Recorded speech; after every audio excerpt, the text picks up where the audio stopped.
On this week's show, we look back at all the weekend's Pro14 action, which is basically just Leinster winning again. Fla falls in love with Eddie O'Sullivan, having known him for 15 years and denied that he's dead on. Eventually, he discovers he's signed. Trimble reveals a deep, dark secret of a salacious rumour he started about Mick O'Driscoll back in Irish camp. And we pick our underrated 15s. Joe presents Baz and Andrew's House of Rugby, together with Guinness. Hello and you're very welcome to Baz and Andrew's House of Rugby here on Joe, together with Guinness. Bit of an odd weekend, Trimby. The Guinness Pro14 was back for just one round of games before we launched back into the Champions Cup next weekend, and it was 3 out of 4 wins for the Irish provinces. Munster, the only blipping moment on Friday night against Edinburgh down in Cork. But despite that, the 4 Irish provinces still hold the top spots in Group A and B, which is brilliant for Irish rugby, considering how bad the World Cup was. But we won't mention that. Don't mention the World Cup. Don't mention it again. No, let's forget about it. You were doing co-coms, I heard you. Very good, yeah. Oh, you can hear me on Airsport, is that the way it works? I was in England. Oh, right, So I was listening over there. Okay. And you're bringing your voice up and down and stuff like that. And yeah. Really? A bit of animation. Really? Very dramatic. Yeah, it's good. Sean Hawley's very good. Robbo was in good form. Sean Hawley's a lovely fella. I met him in Swansea last week. Great Very fella. sound. Yeah. He was been a bit coy because he was asked quite a lot. I think he's fed up with talking about Ospreys losing Alan Clark.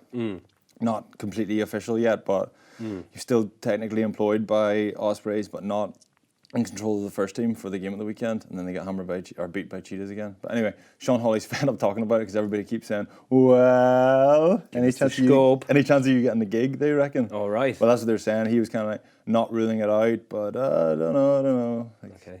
Yeah, but anyway, that's the chat. Sean Hawley's fed up, I think, just fielding questions about it, but lovely guy. Robbo was in good form. Typical. He made some quip about because it was Black Friday. He called your man Price half price. What was his name again? Full price. Full price, half price. Half price.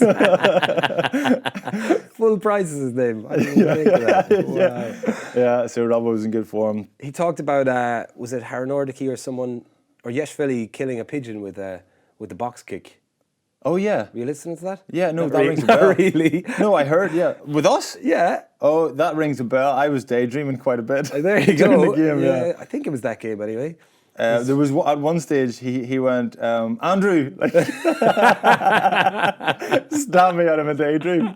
And you're like, you're very welcome to Baz and Andrew's. Yeah. I honestly think though, I felt more comfortable in the role as co-coms, because in the past it took me a while to get up to speed with it, but I felt more comfortable on Friday there because genuinely I wasn't thinking too much. I think if you overthink it, then you end up like trying to be too articulate, trying to be a wee bit fake. And then sometimes there's been in the past where I've been like think, and the worst thing for any kind of creativity is to go think of something creative right now. I'm doing it right now. Yeah. So I enjoyed that. I enjoyed just daydreaming a little bit more, because in the past I always thought as co-coms you should just be watching the game and having a conversation. That's what Nick Mullen said to me after the BT game the week before. Let's just have a conversation. I was like, that really stuck with me. I think that's quite a nice piece of advice. So don't overthink. Just try and pick up on things or try and observe. But genuinely, you were great. It was a good match to commentate on as well. I really enjoyed it. It was. The second half dried up quite a bit. It did. But yeah, early on it was great. Yeah. A few big performances from Ulster. Cool. We'll get into that when Flag gets on. Yeah. But my kids went to visit Santa on Friday night and I missed that because I was at the game. Oh, no. But Santa was Anna's dad, their granddad, obviously. In the shopping centre? Yeah. Yeah. Why? So there was the wee community thing put on and he was asked to be Santa. And Jack walked up with Molly and Jack got like anywhere near him apparently and just went, that's Granda. Called him straight away. He's 4 years old and he knows there's no such thing as Santa. Oh, does he? No. Hey, we've got some. No, yeah, there's going to be... We'll bleep that out. Or just put in is such thing as Santa. Was it a terrible Santa? If it was like, I just imagine apparently not hanging down. And apparently not. It was Anna's mum was telling me the story. She said genuinely it was a decent outfit, like it was a decent attempt.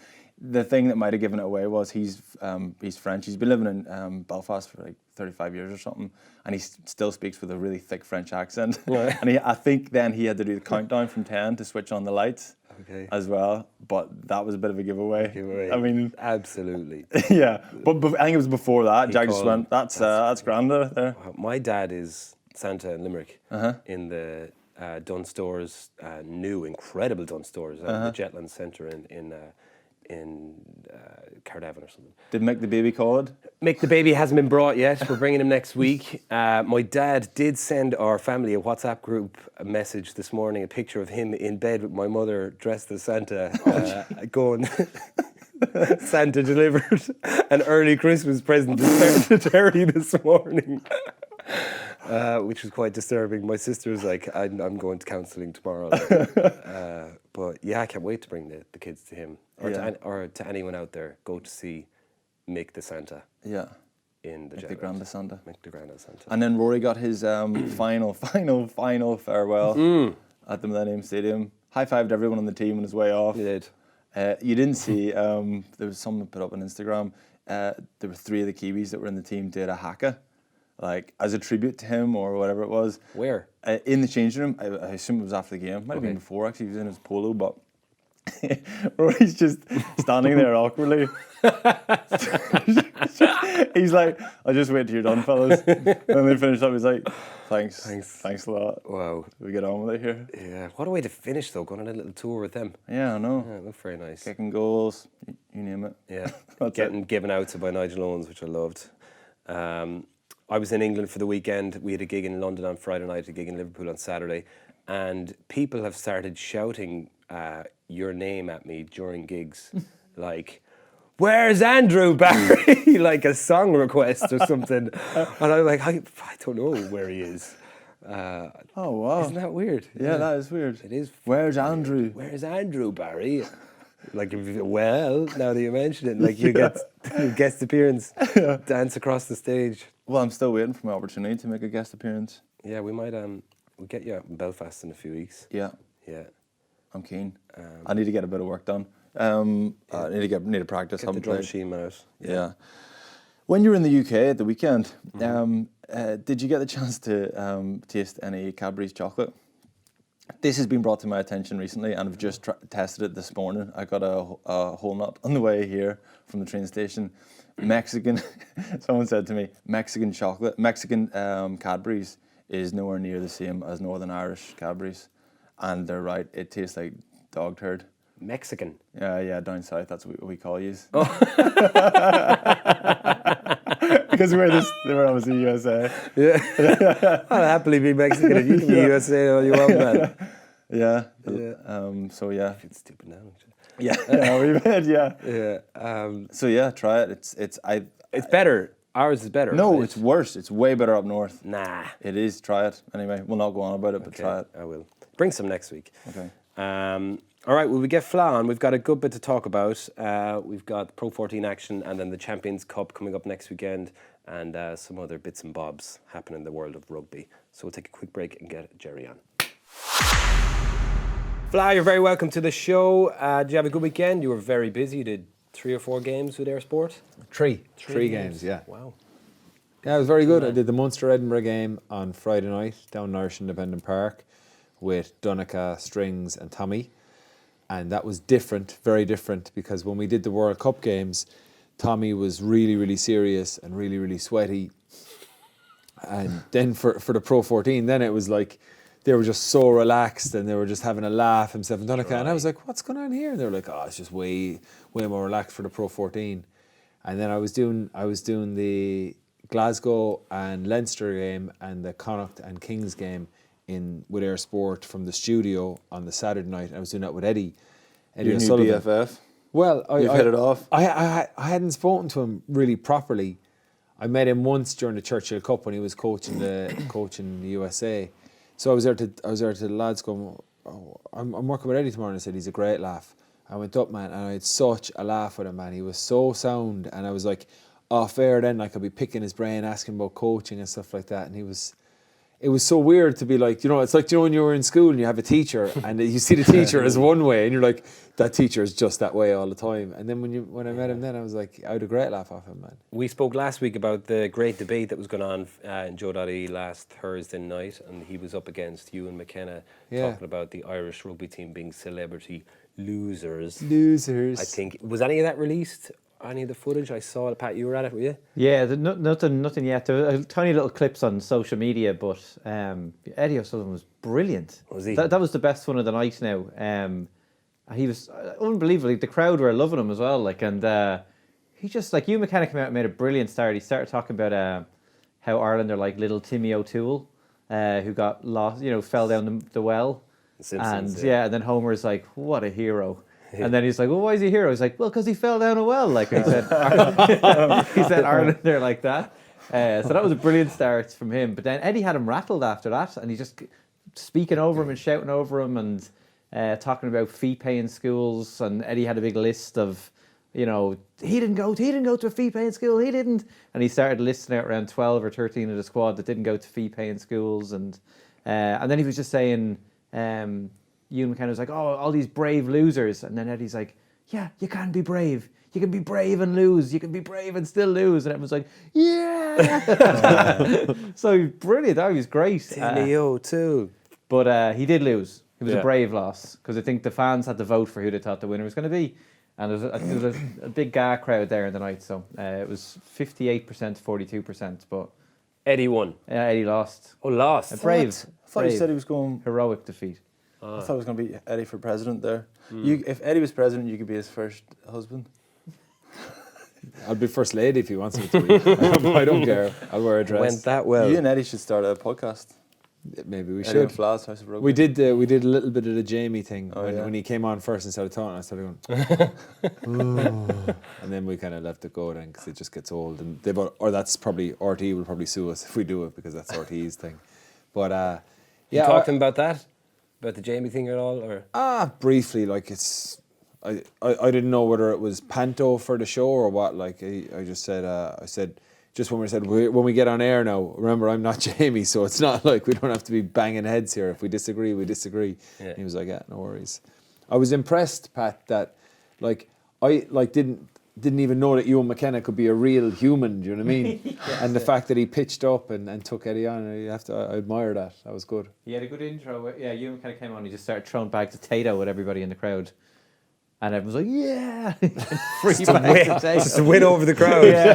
Potatoes. Oh my God. He knows it so well. It's like, yeah, potato, all right. That's hilarious. But yeah, he was good. Okay.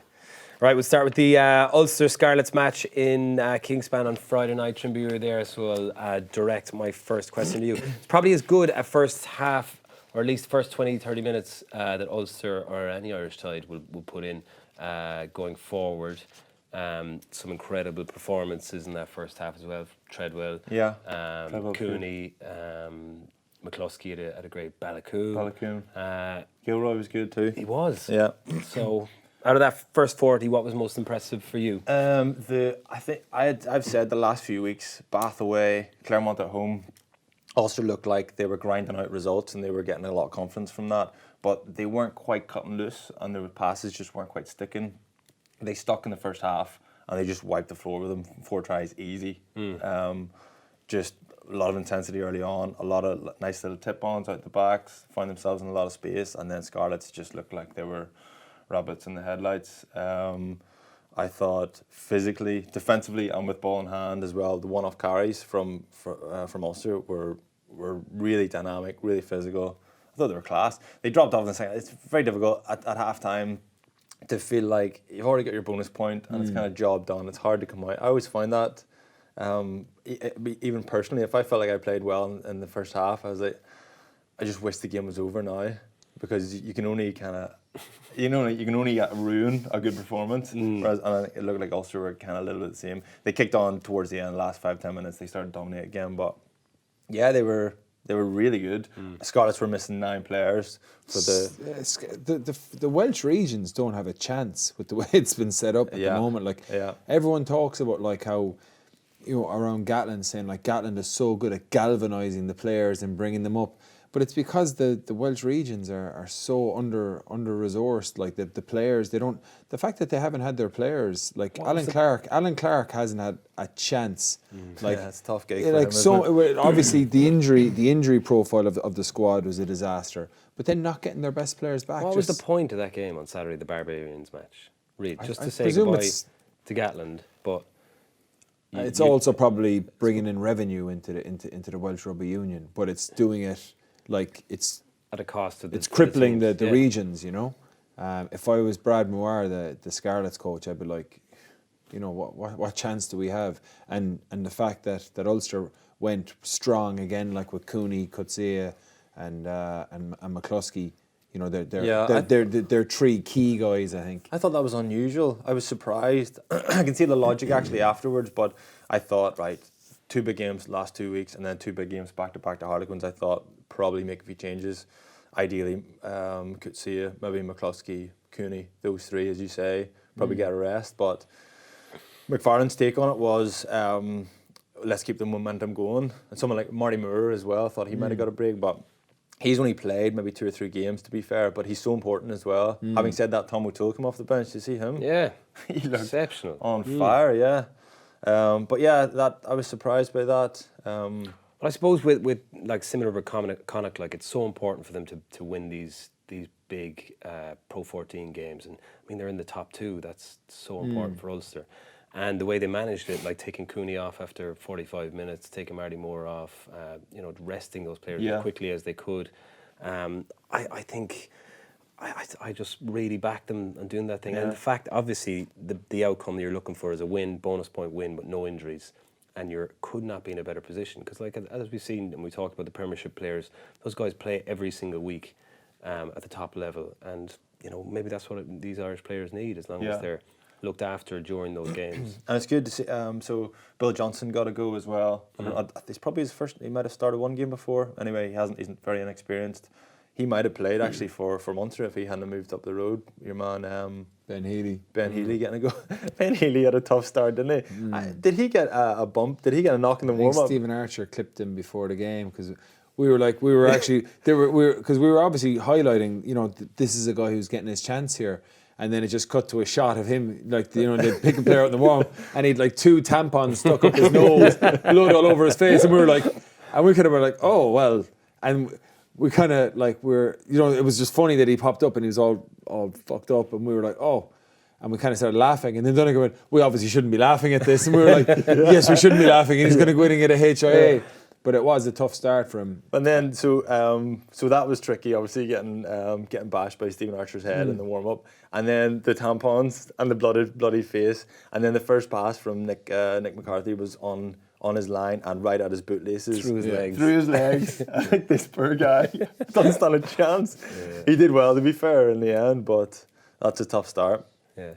So that was what I was going to say, though. So he got a game. He wouldn't have got anywhere near as much exposure from his experience as Bill Johnson would have got from his, because he had a dominant pack, like a lot of experience around him, guys, Cooney inside him, McCluskey outside him. So he would have got a lot from that, whereas Ben Healy would have been like playing an underage team, you know what I mean? He wouldn't have got the same exposure. Yeah, we talked about this quite a lot, and I spoke about it with Eddie as well, and Eddie was saying, like, on air when we were reflecting on it, he was like, look, he said, I think if Johan van Graan probably had the benefit of hindsight, he would have said, oh, maybe I could have dropped JJ Hanrahan in there, or maybe I could have just 1 or 2, because Munster were so close. Like, Edinburgh went full strength against them and only barely squeezed past Munster by 2 points. So, but the difference is that, like, the fact that Munster have been so strong in the league, you have to back guys. So the majority of those guys would have been involved all the way up to that point. You bring back your internationals for Europe, and then the fact that if Tyler is potentially out, and then you have Joey out, if they went and played Tyler, if they went and played JJ in that game and he got an injury, well, then Ben Healy has to play in the 2 biggest season-defining games in Europe, so they had to play Ben. Yeah, no, fair enough. And Nick McCarthy looks like he's going to be stepping into Albie Matthewson's spot now on the bench, so they had to play him. Dan Gaughan has been really, really good for Munster all season. Sammy Arnold has to get a chance at some stage. Yeah, Sammy, he hasn't featured much, and he went really well last year, didn't he? Or was it? Yeah, No, was it the start of last the year season? before. He got a lot more rugby. But yeah, Sam is an absolute warrior. But so like it was more highlighted by the fact that Edinburgh went with their absolute full strength team, and that's probably. But I thought like it was a really, really shit game of rugby. It was so bad. But you know, Munster weren't miles off. You know, Like you said, they were so close to winning it. They probably needed one or two more experienced players to get them over the line. But looking ahead to Sarries next week, you've got to say it was the right decision to rest as many players as they can. Yeah, absolutely. Because they're still top. They're still top of the league. Now they've gotten some game time through all those lads, and obviously they would have liked to have won it, but you're going to be bringing in a pretty much completely different team now for the back-to-back Saracens games, and they're going to be season defining for them. So they're going to come back in fresh and say, listen, you do a job for these two games, and we're in pole position now. Okay, so going into the Sarries game, I watched them against Bath yesterday, and they took them a while to get out of the blocks because they brought the pretty much full-strength team back, I think. And then once they did, after about 30 minutes, they clicked and just put a few phases together, and Elliot Daly scored in the corner, and then it was just like, right, they're back to the best. What do they do? What do Munster do? Changing things up from last year in the semi-final. How do they go about business a little bit different to give them a chance? I don't think you can go and look to the semi-final last year. You look to what happened to them on Saturday night.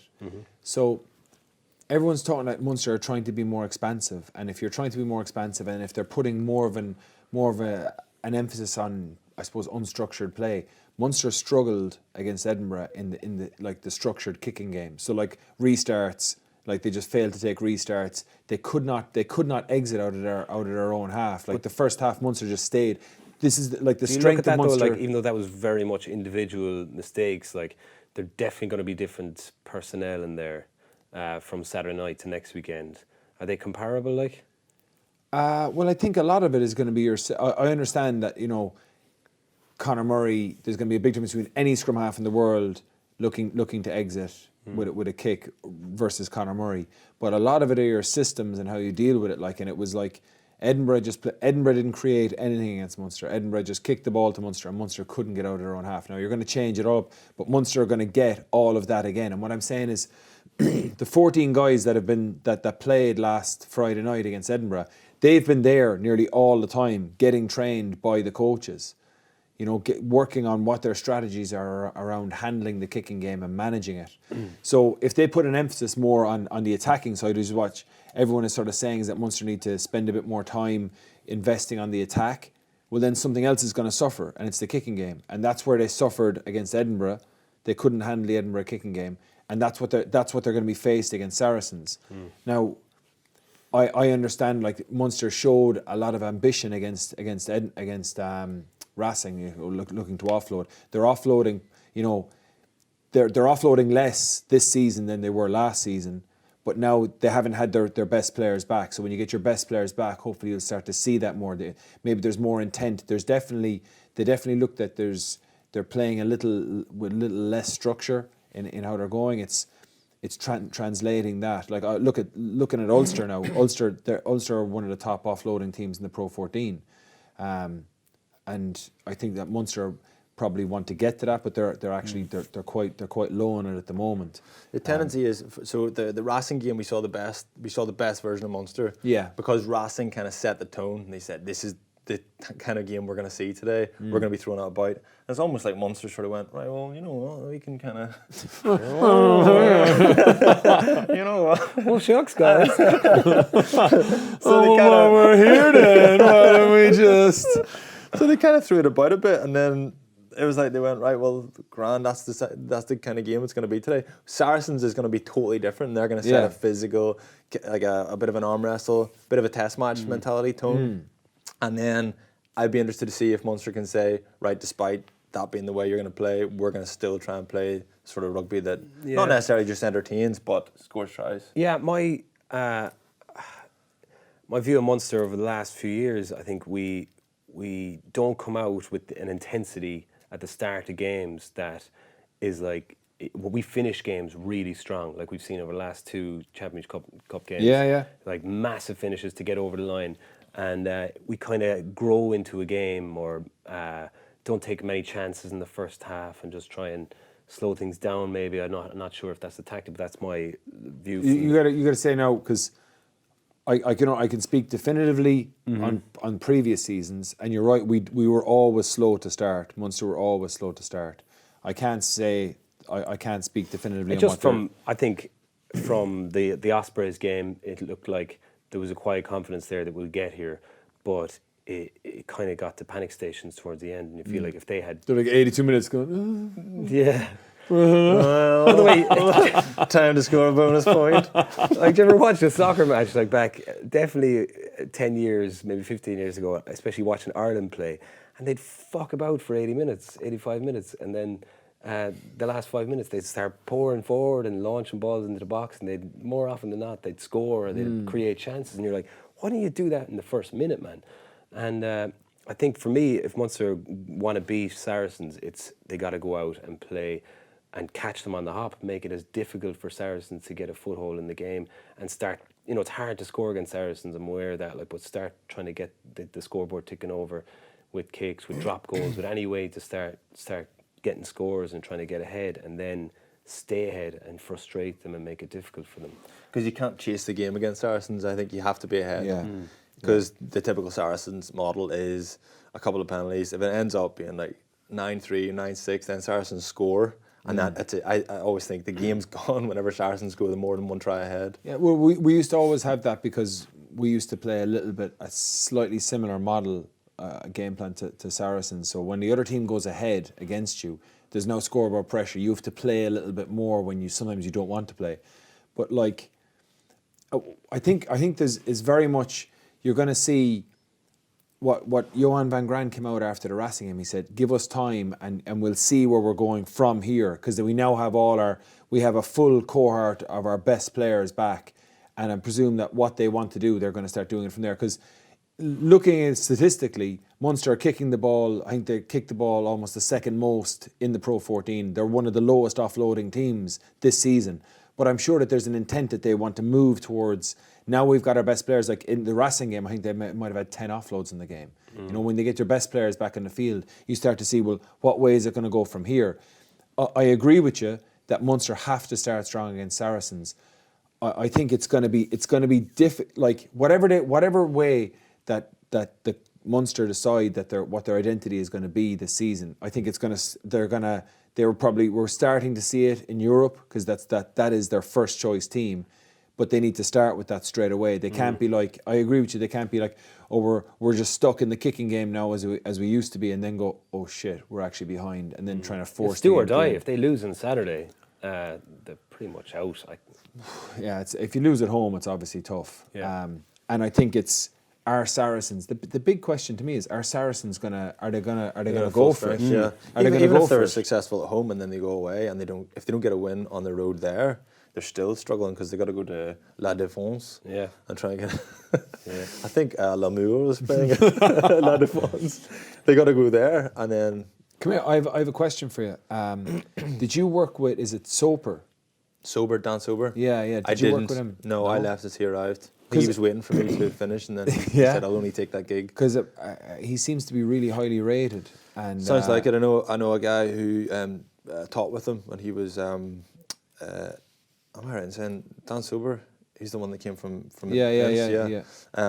So skills coach is his kind of remit, and he's really well thought of amongst the guys. A lot of detail, a lot of like small things, like stuff that maybe just gets swept to the side is not that important whenever you're looking at kind of macro game plans and set piece, and stuff like just little bits of skill, like the sort of stuff you were talking about when you spent time in New Zealand. Yeah, but if you look at it, like Ulster are right, like trying to see like what Dan McFarlane's what his vision is for the team to become. Like I think they're short of being a top like a side to challenge for the European Cup at the moment. They're going really well. They need to get stronger, need to recruit, but if you look at the actual age profile through the squad, it's pretty young, and they're working on their skills. They're one of the, I think they're nearly at 9 offloads per game. It's pretty impressive, you know. You can leave out another 5 or 6 players out of that team on Friday night and still have a really strong team. Ulster can. They could have left out Cooney, Coetzee,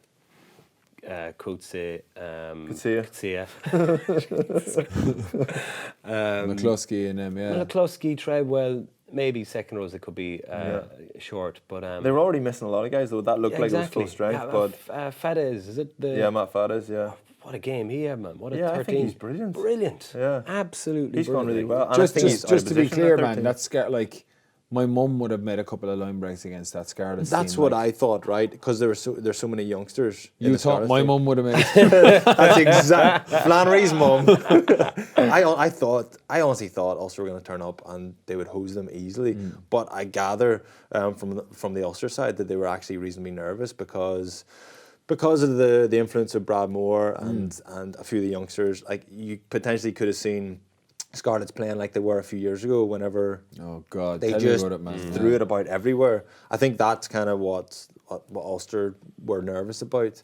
A few youngsters who could actually, not big names, but be pretty impressive out there. That's what I thought as well, but that's what they were saying anyway. Well, you can only judge players on what they actually do, and player man for man, they all had really confident, focused games. Like Balakoon hasn't played much rugby at all. He was man of the match, played unbelievable. He's turned around. And then even in the second half, when Scarlets obviously got a bollocking at half time, as I think you mentioned in Co-Coms, came out and they put some phase together. Ulster defended like for their lives, kept them scoreless till 75 minutes, and just looked really comfortable in defence, really good line speed, really good chop tackle. Smashing guys in defence. Yeah. Kneeling guys, like obviously Jared Payne had a good influence there as well. Like even just whatever about the defensive shape and making decisions and all, just fronting up, smashing fellas. I thought they looked really dominant, really up for it. Yeah. And you could have been forgiven for it being not a week where you're up for it, with 2 big performances the last 2 weeks and then 2 big games coming around the corner as well. I'll tell you what, Cooney, man, he's leading from the front. Yeah. He is, like, he's got to be in line He's got to be in the mix, hasn't he? Yeah, definitely. So you mentioned Balakoon. He is a guy who I think a lot of people just thought he's just rapid quick, really, really quick. And that's what you might have said about him a year ago, maybe. But he seems to have just... Again, it could be a reflection of being in that environment where you got Sober, Adden, Jared Payne, Adden, and then Dan McFarlane, and then obviously Peely as well. Like a lot of good influences.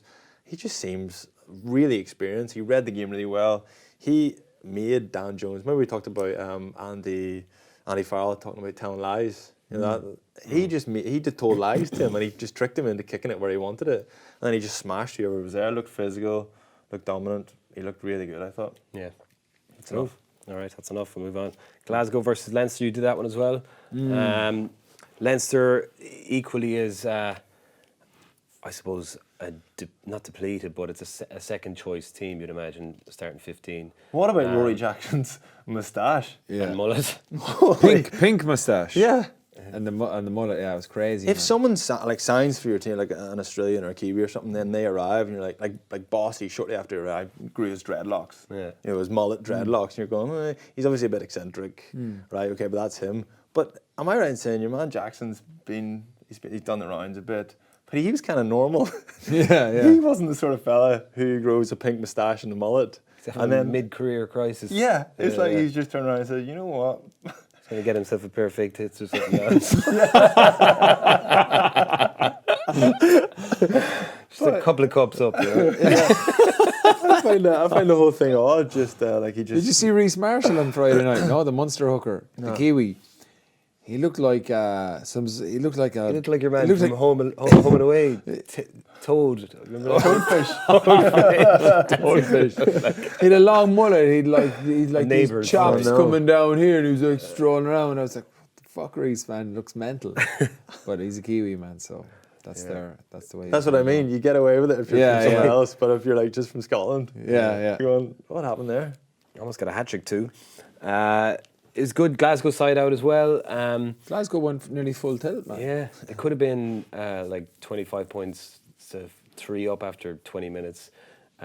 Peter Horn missing a few kicks, and Madawalu dropped the ball on the touchline.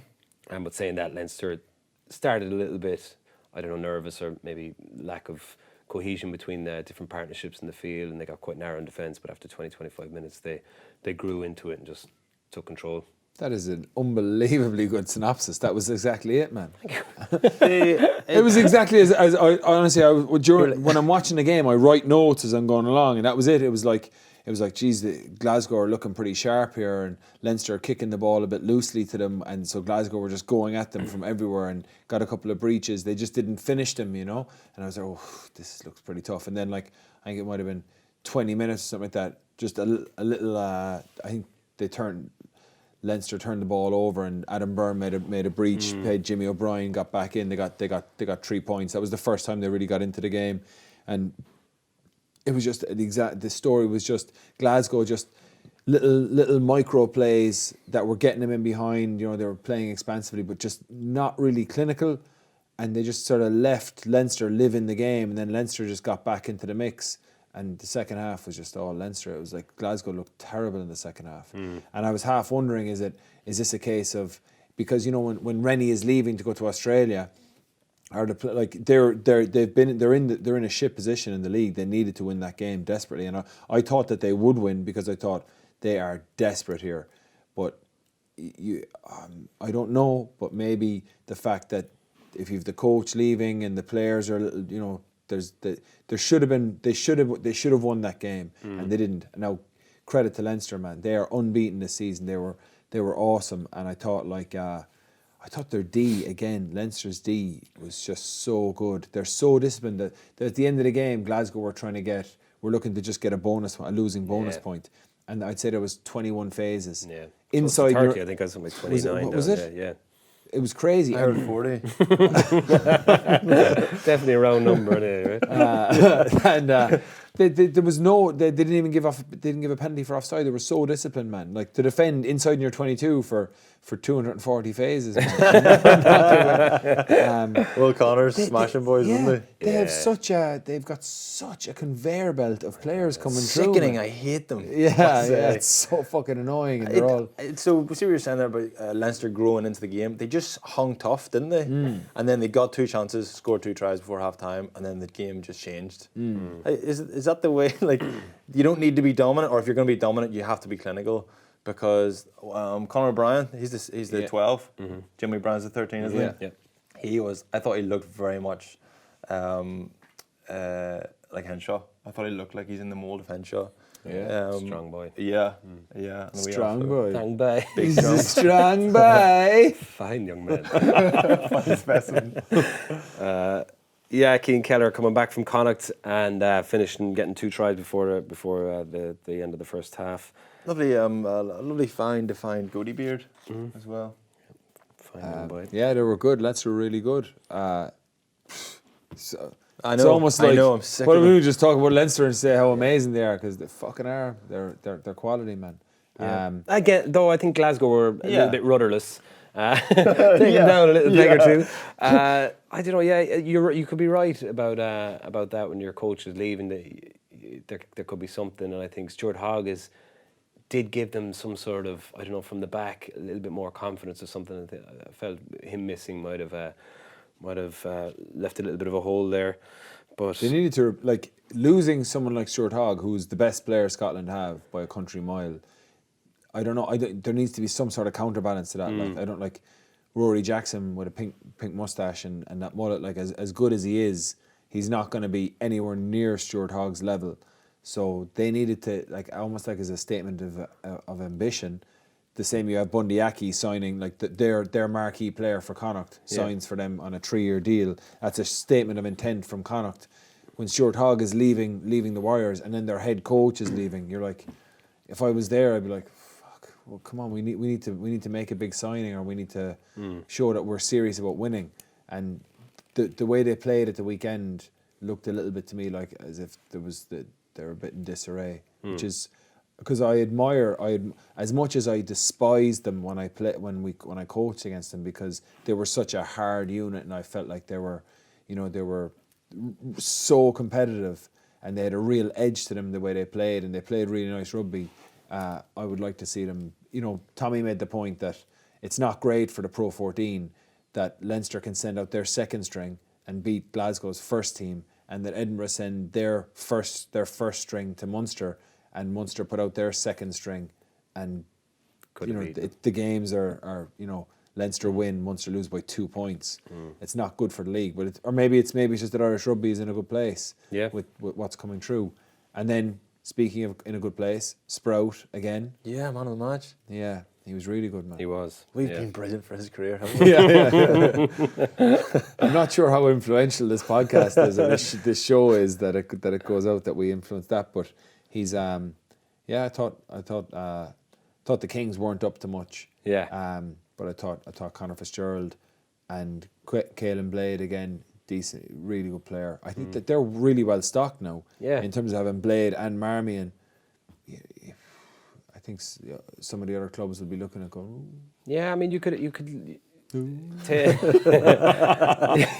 like as you said, Aki signing. They were slow to get out of the blocks as well. I think on Saturday night, and the first 20 minutes they were a bit sloppy still. And then Aki scores a maul try, which kind of shows the variation or the variety that he brings to his game, and how lucky they are to have him signed for another 3 years. And That was always a weakness in his game, I thought. Mauling. His mauling. Do you know what it Worked is, on it. man? Him signing. The key thing there is Connacht won the Pro 14 a few years ago. I don't think they had any centrally contracted players. And the following year, after winning the league, I don't think they had any centrally contracted players. So if you think of it, Connacht have a budget that's assigned to them from the union.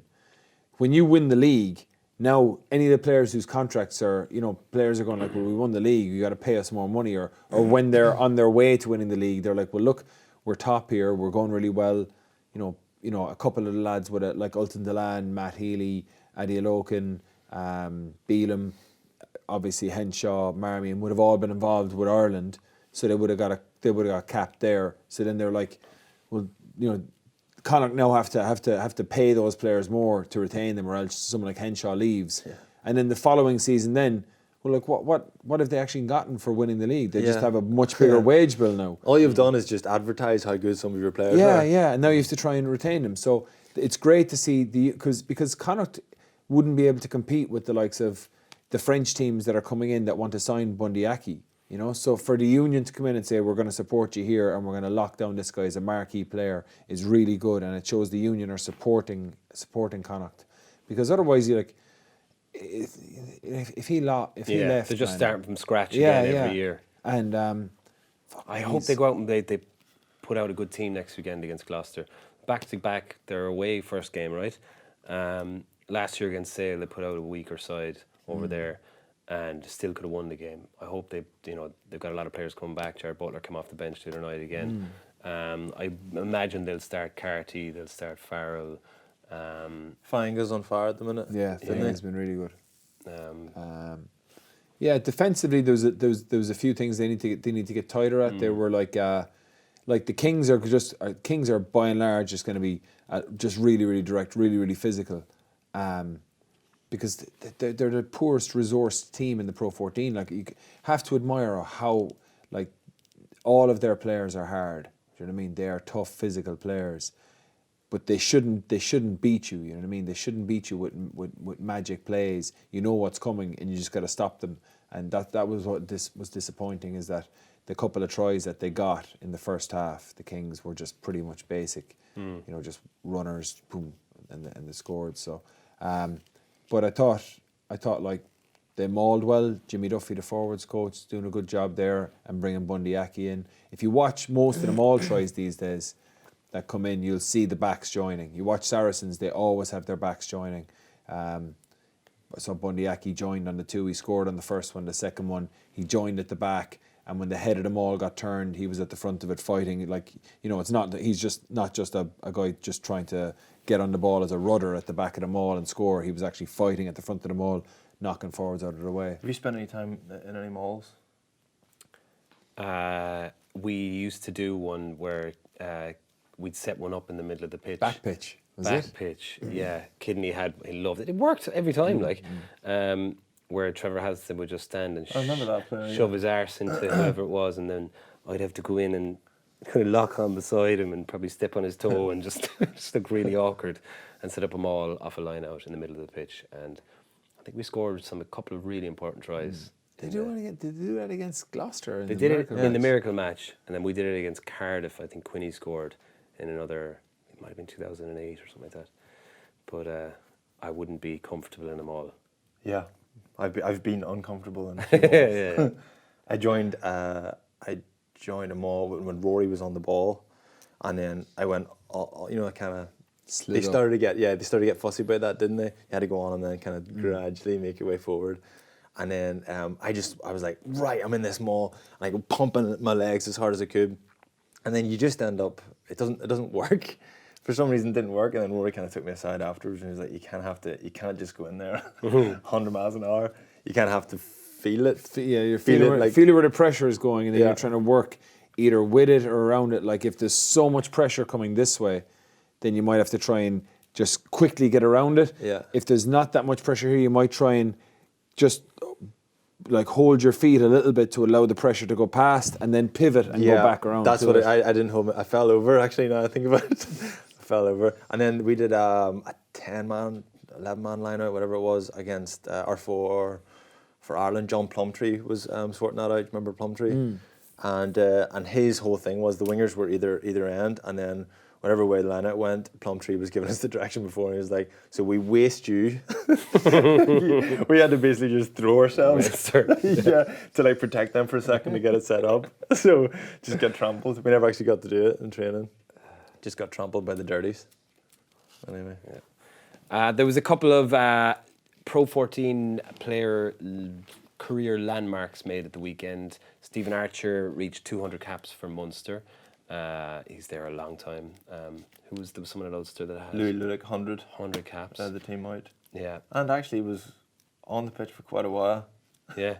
Before anybody else joined. Was he? Yeah. Uncomfortably so. Oh, great. He stretched his hamstrings for about 5 minutes.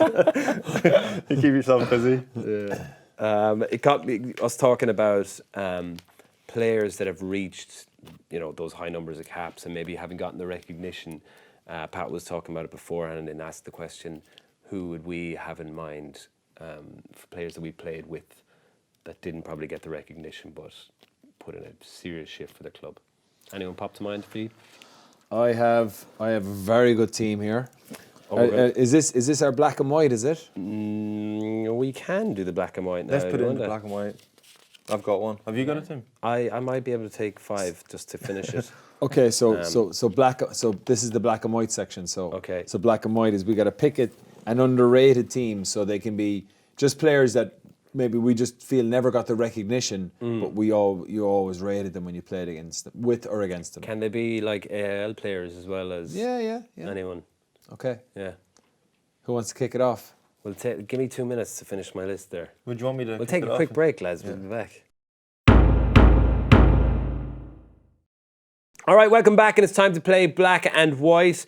One juicy topic and a big debate. This week we're going to have the three of us give our starting 15 of players that we played with or against throughout our rugby careers. And these are the players that did not get the recognition that they deserved. Correct? Correct. Okay.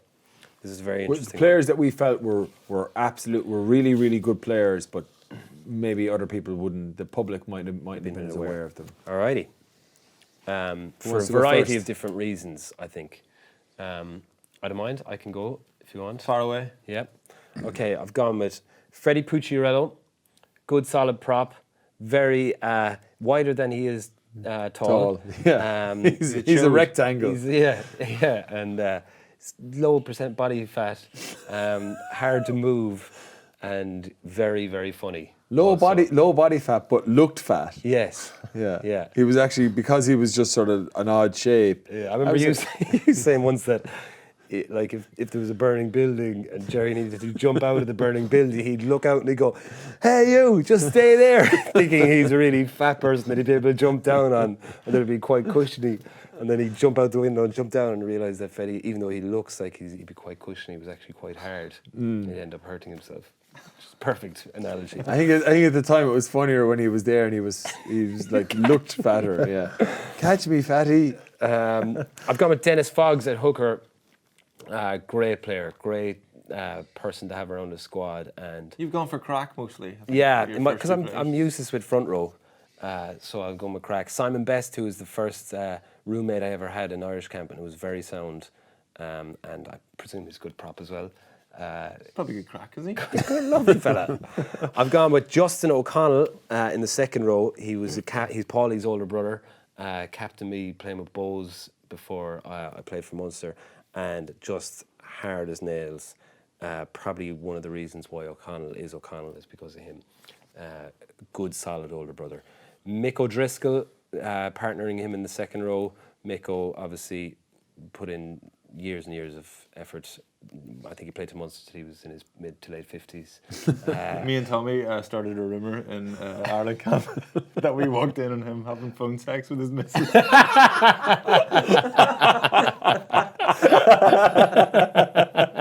Lads, that's not true. Well, what are you wearing? That's good. I've gone with a back row of Barry O'Mahony, who Great call. I've thrown him in 6 because I want Niall Ronan at 7. Niler and Baz, two of the most skillful players I ever played with, and also great crack. I've gone with Xavier Rush at number 8. Great He shout. was such a bollocks to play against. Ulster signed him, and then he pulled out. Oh, yeah, Yeah. remember that? We got Pedri instead, Pedri Vandenberg instead. Oh, bum deal. Sorry, Xavier Rush, Pedri. sorry, yeah, I don't know who you are, but Xavier Rush was just very difficult to play against, just relentless playing with Cardiff. He was kind of their stalwart for years. Any Got- crack? I don't know, never chatted to him. I've gone with 9, Fiach O'Loughlin, who played Irish 21s with me. He's now Munster Development Officer. He works at the academy. Ridiculous player underage. Probably the best player, like one of those guys that you think is going to be guaranteed play for Ireland, and for one reason or another didn't. Barry Keeshan at number 10, who played 10 for Dolphin for years also. And also Serious boot man, isn't he? yeah. Anytime, like when JJ was kicking that ball last week in Thomond Park, I just think back to any Munster 21s days or underage playing with Barry Keeshan. It was like you'd close your eyes and be like, please kick this, and he would always fucking kick it. One of those freaks. I've gone with Dowling on the wing. We always know how important Dowling was to our Munster squad, and quite an incredible professional. Gone for crack as well. Yeah, nah. No. Solid. There's a difference between crack and just like playing like. And very good teammate, very good, very reliable. Keith Matthews, 12 for Connacht, and played with him with Bowes and Munster on the way up. Very solid guy. Had my back as a apprenticeship. 13 have gone with Regan King. Great call. Did he get cap for the All Blacks? Yeah, I think he did. I think Maybe he got one. one. I think he got one. If he was an Irish 13, he would. Maybe not because Driscoll was there, but he'd have played 12. They'd have played him anywhere. Just get him on the field. He He's played like- with his son at Scarlets there. That's A right. couple of years ago, is that right? What's his son like? Don't know. Don't know.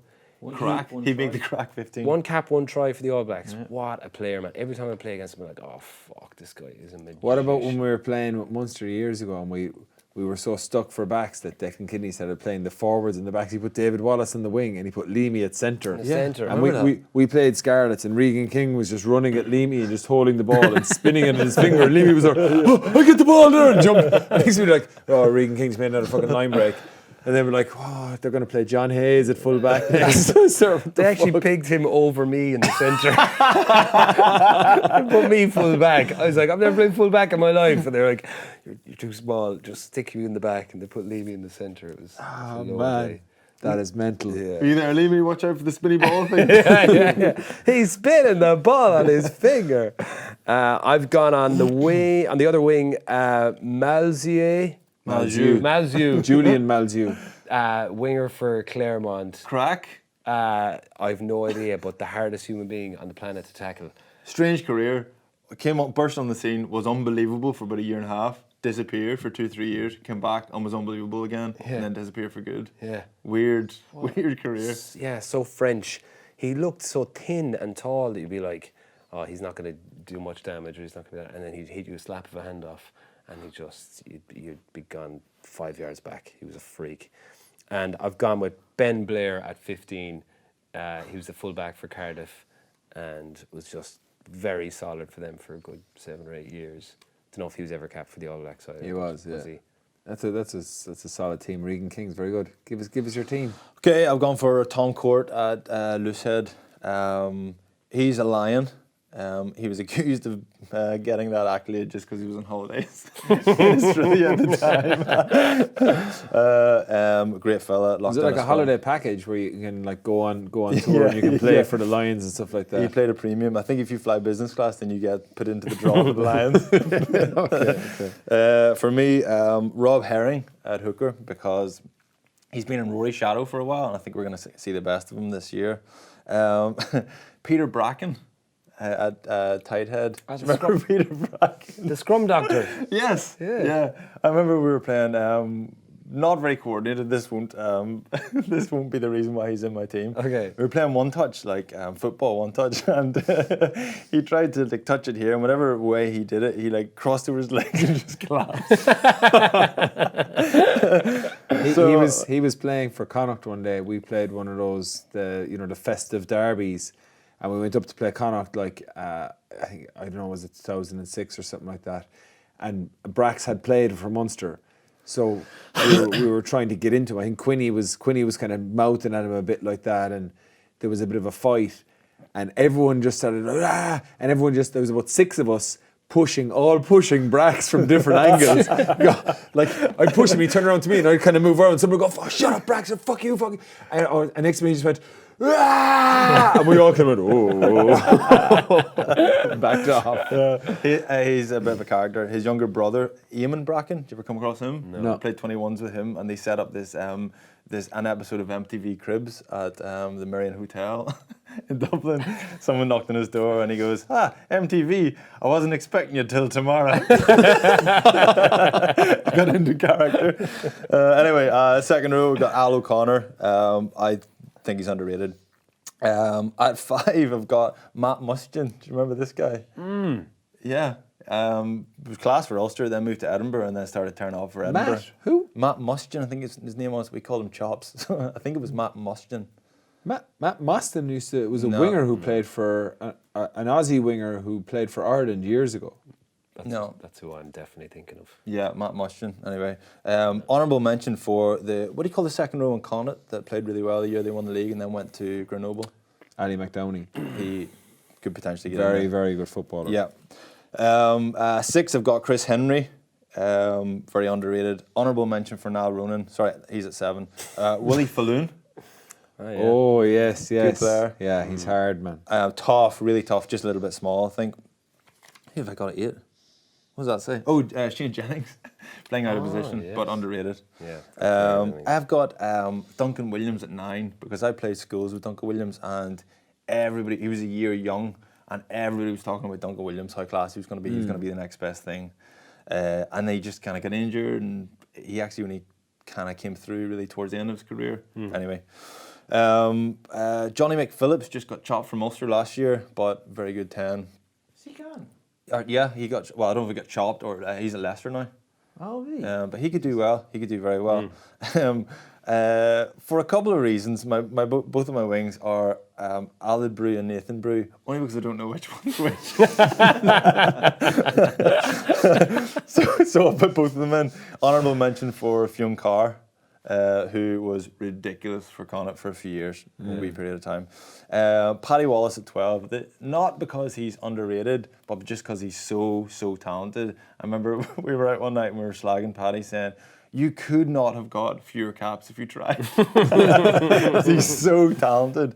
But anyway, Nick DeLuca, do you remember him, the Edinburgh centre? Yeah. He used to tear it up. He used to torment Ulster. Nick DeLuca, he just sticks with me as a guy in the Pro 12 it was back then, who just kind of never really kicked on, but he was class for Edinburgh. Honourable mention for Ian Whitten, who you mentioned earlier. This is a weird one as well, you probably won't remember this guy. Williams, the 15 for Treviso.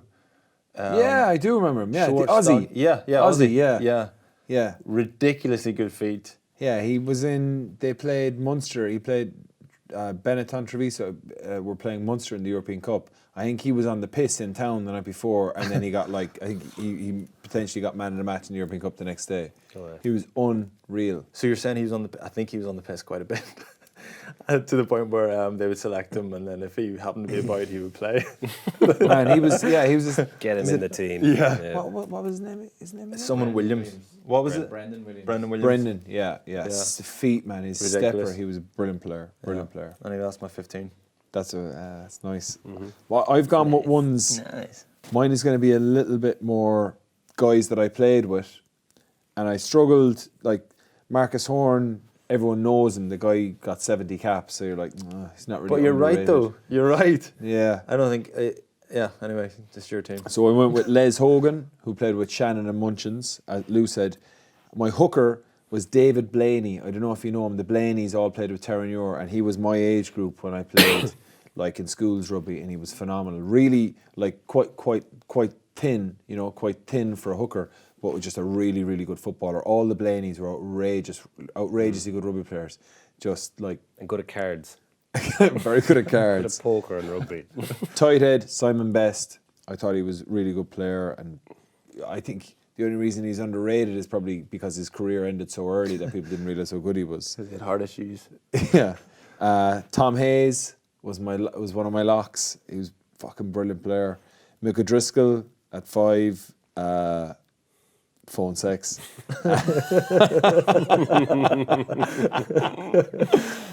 6 was Shane Jennings. I thought he was a really, really good player.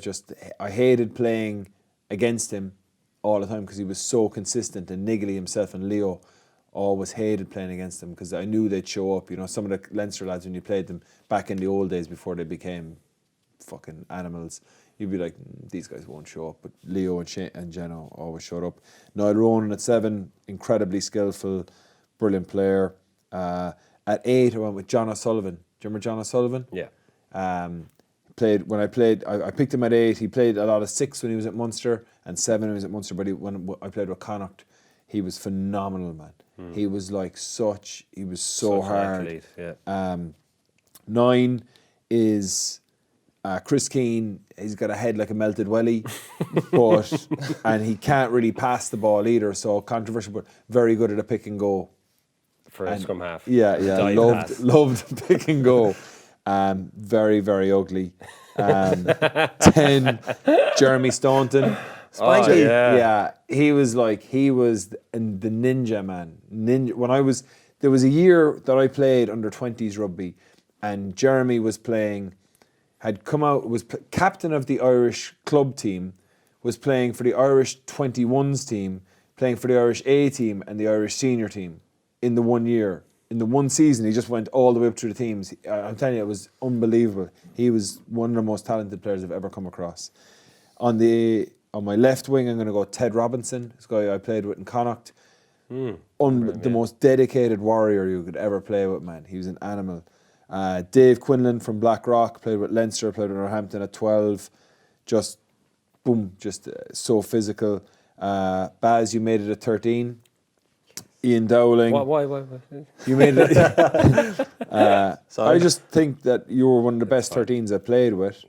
I feel like you did not realise your potential in your career whatsoever.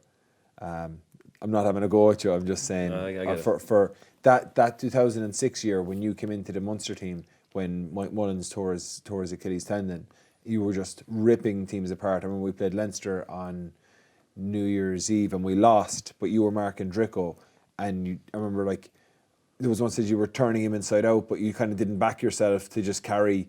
But I thought you were a phenomenal player. So you should take that advice on board with that career that ended 15 years ago. Yeah, thanks for telling me this now. Dowling on the right wing, just unbelievably consistent, brilliant trainer, just a brilliant guy to have in a squad. And then 15 was Cormac Dowling, who I played with the Irish schools, and he had to retire. He didn't get to play professional rugby properly. He did his ACL a couple of times, but he was incredible. Who gets the pint of Guinness for that? Rugby just gets the pint of Guinness. Yeah, well, we just give you all one. Just throw Fla's name up on the board and... Yeah. Oh yeah, his name isn't even on the board. Flag gets his first pint of Guinness. Pint of Guinness. And we'll get the chalk out and get him on the board. My team is obscure, but I was happy with it. Great, very, very enjoyable. Thank you.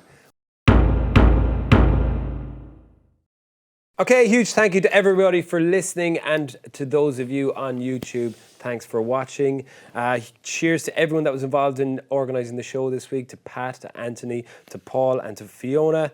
This has been Baz and Andrew's House of Rugby here on Joe, together with Guinness. Party on. Party on.